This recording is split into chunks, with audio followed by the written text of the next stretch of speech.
Hi everyone, welcome to my YouTube channel. In this short tutorial, I'm going to show you that how can you enable or disable low power mode on your iPhone. So let's start up the process. To start up the process, tap on setting icon at your desktop. Now scroll down.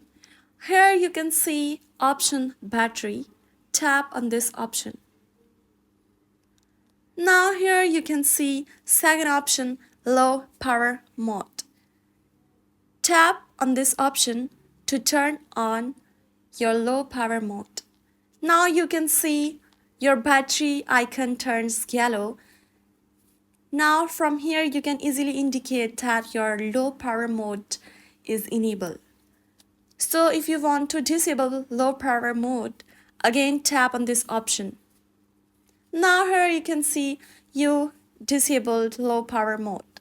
So if you have any question about the whole process, let me know in the comment section below. Subscribe to this channel for more tutorial videos.